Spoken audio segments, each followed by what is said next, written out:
Mark includes the disciples talking about an encounter they had in another village. But it only tells the story from their point of view. This morning, just to be fair, we're going to hear the story from the other side. Because sometimes we can learn from them too. So we hear a parable. Some people are hopeless. I mean, literally, they are bereft of hope. They're like Bears fans, but worse. You see them out there and they're hungry and they're homeless. They're down to their last shekel. Their last dime. And you can see in their face that they're looking into the abyss with their hearts in free fall and all hope gone and their souls are up for grabs. That's just how I like them. I mean, let's face it, without that part of the human experience, I would be out of work, and that would be the real tragedy. But even in the midst of all the doom and the gloom, the anguish and the heartache that the human condition can encounter, things still don't always go the way you'd expect. I'll tell you, there once was a man. I found him on the side of a dusty road in Palestine a long time ago, and he was bruised and bloody and beaten to within an inch of his life. Left to die or not, whoever left him there, I didn't care. But I found him and I watched him there for quite a while, and nobody stopped to help, and then I finally went up to him. And no, he's not who you're thinking, and I'm certainly no good Samaritan. Anyway, I picked him up and I nursed him back to health, and I got his story. He was a poor man. He'd lost his home. He got into debt with some bad people. Blah, blah, blah. It was a familiar tune. The lyrics were different, but I didn't really care because I'd heard it before. But I listened because when someone has lost hope, sometimes they just want somebody to listen to them, to convince them that you care. And once you've convinced them that you care, they're yours. At that point, I suppose I could have counseled him about restarting his life, about avoiding predatory lenders and all of the things he'd done wrong, but what would have been the fun in that? And that's not really what I'm about. You know, like the kids say today, that's not my thing. You know? I want people to be desperate. I need people to be desperate. So I convinced him that the way to future happiness lay by amassing great wealth. And then I told him how to do it as long as he wasn't very fussy about ethics and morals. And just as I hoped, his experience brought him to a place in life where he was not fussy. Not anymore. He was desperate enough to do anything. And for somebody like me, that's music to my ears, and that's what hopelessness, real ink black heart of darkness, hopelessness can do. If it lasts long enough, and if you feed it properly, it can strip away decency and honor and piety and moral fiber, and it will leave behind only the darkest of human qualities. So I had hope for this man. I trained him. And he learned very well. He had an aptitude for this, and before very long he was ready. And he was ready none too soon either, because as I walked through the villages, I could hear that things were getting serious out there.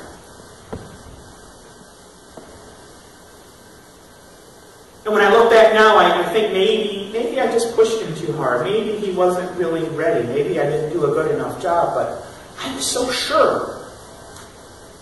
I could have sworn that he was just ready. Never mind. He was ready to go, so I gave him clean clothes, a new pair of sandals, and I sent him on his way with explicit instructions to follow, and he did great, from what I heard. He did great at the beginning.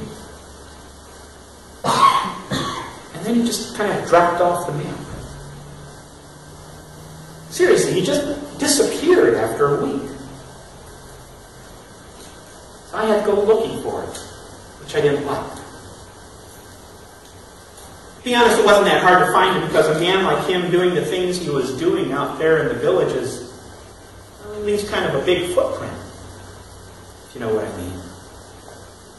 So I was able to run him down without asking, I could have almost, I should say, run him down without asking any questions at all, just by listening. But I wanted to save time. I wanted to find him now before things got any worse, because I had a bad feeling that something had gone wrong. So I spent a day walking from village to village with the locals there telling me, yes, that man was here. He was here, and then he left, and he went on to the next village because they really needed him.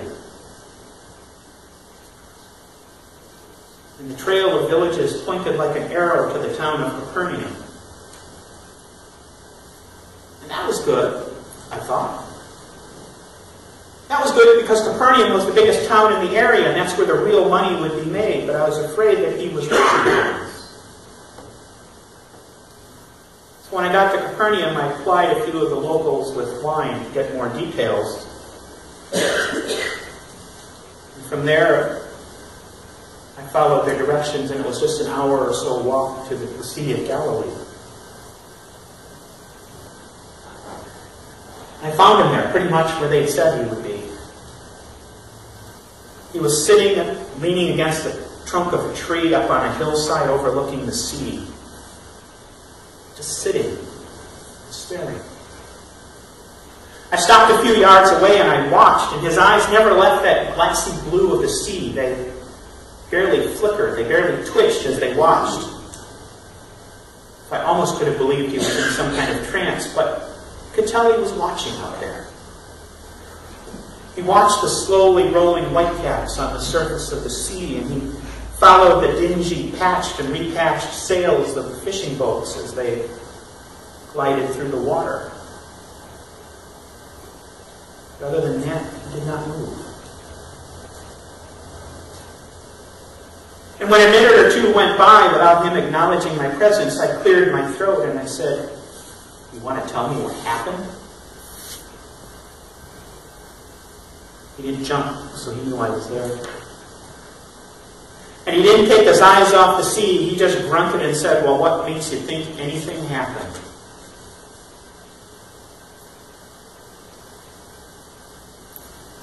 I said, "Because you're hiding up here? Because you're hiding up here on a hill and you're watching men fish, which is slightly less exciting than watching mud dry?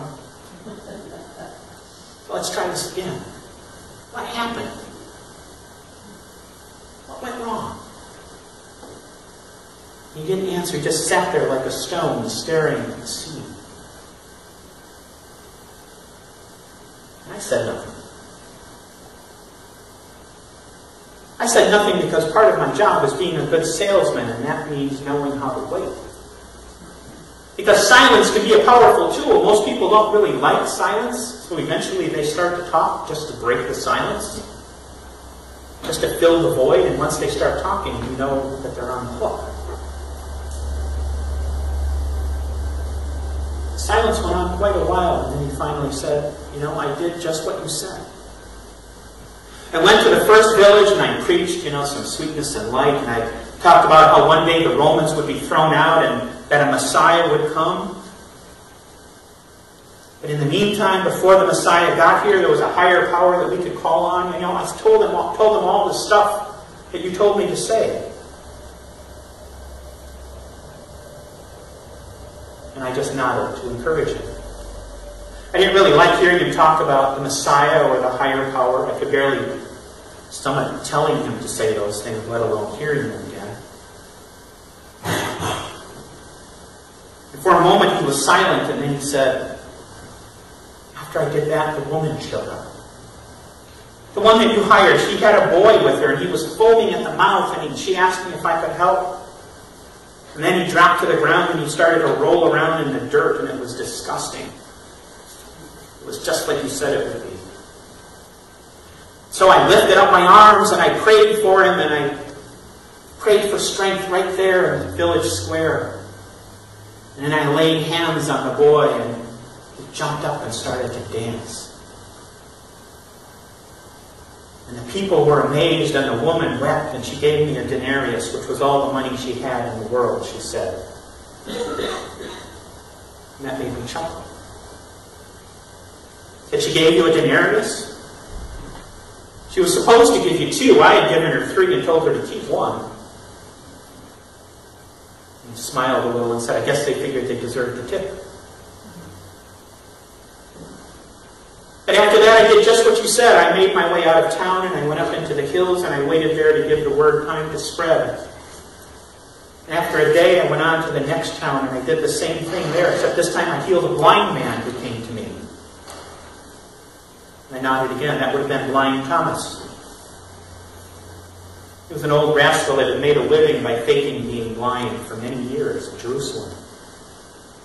He used to sit outside the temple asking for alms. He was one of my best students because I had him convinced that he was doing a good thing by taking alms under false pretenses. That it made the people who gave to him feel good, whether or not he really needed it, and it made the cheap ones feel guilty. It was a win-win situation. But my friend went on and he said, so I pretended to heal him. And he gave me 2 denarii, and I blessed him and sent him on his way, and then I went into the hills again. All according to the plan.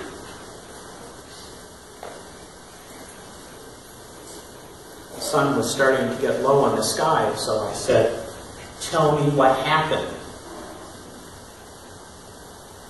Enough beating around the bush.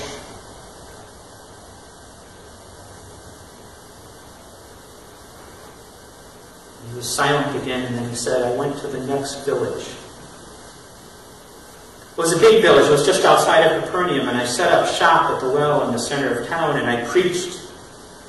I preached just like you told me, and the people started to show up, and they started to crowd around me because they had heard what had happened in the other villages. And it was all going just like you said it would, and then he stopped. Then what? I asked.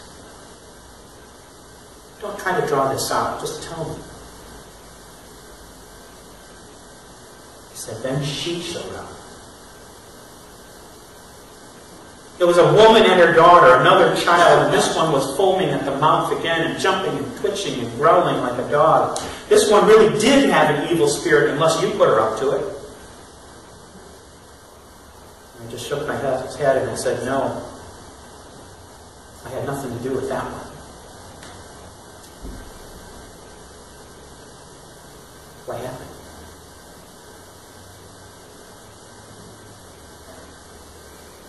He said, I laid hands on her. And I did just what you showed me. I put one hand on her head and I put the other on her neck, and I felt for those nerves you told me about. And I called upon the Almighty and all of His angels and all of the prophets to cast out this demon. His voice imitated what he had done, and I flinched a little and I tried not to show it when he said that. And he said, she fell asleep. Oh, she went unconscious.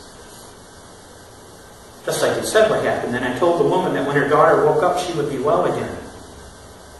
But it might be a while before she woke up. So how much did she pay you, I asked. And he shook his head and he said, she took out her purse from beneath her clothes and she started counting out shekels. And then the girl woke up.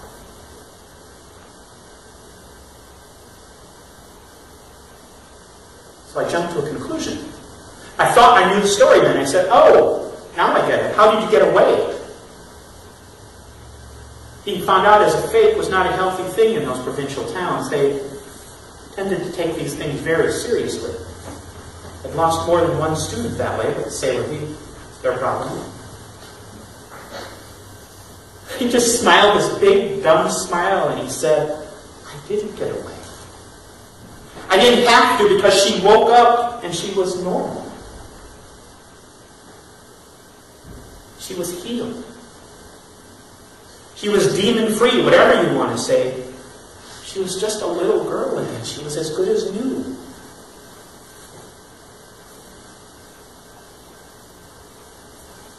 And as he said that, as I looked at his face, I felt a coldness in my gut, and I said, not really believing it, but I said, she played you then. I don't know what her game was, but she played you. She just shrugged. You know, that's what I thought. But then the weirdest thing happened. When she had taken out her purse and she was counting out her money. It was everything she had in there. And she tried to give it to me, and I couldn't take it. Okay, what do you mean? He reached out his hand and he said, I literally couldn't take it. My hand wouldn't open. I tried to take the money from her, but it would not open, and I couldn't take it. And when I tried to say something to pass it off and to try to make some other arrangements for her to pay me, all I could say instead was, bless you in the name of God. And I just stared at her. My skin was crawling at this point. Do you get it? He said. I came here. You taught me to imitate that Galilean rabbi, to trick these people, and I can't.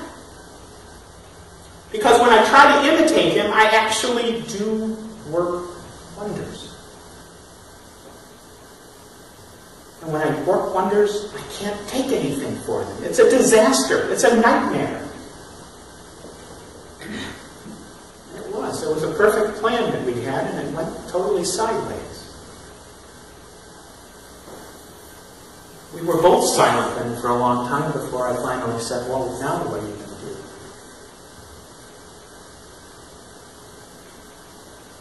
He just nodded toward the sea. He said, that rabbi, that Jesus, he's out there on a boat. I think he's on that one. I'm going to wait. I'm going to wait right here, and when he comes to shore, I'm going to go see him. Originally, my plan was to wait for him to come to shore and then go up and punch him in the nose. But the longer I sit here, the more I think, no, I'm not going to do that. I'm not.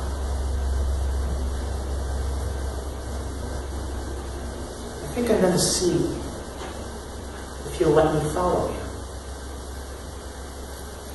Maybe he has use for someone like me.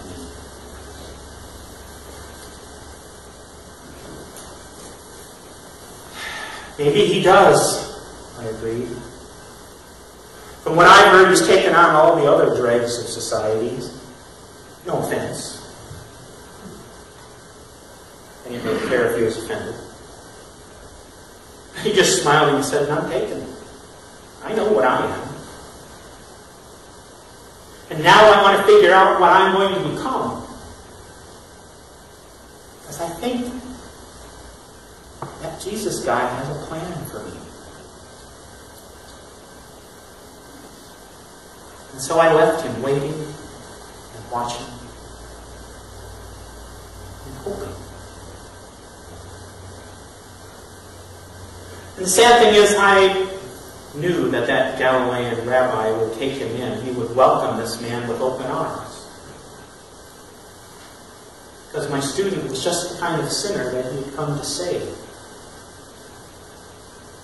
I knew that as well as I knew that if you prayed for a miracle, even if you didn't really believe it would happen, well, anything was possible. It was possible because he loves humans that much that he would do anything to reach out to them.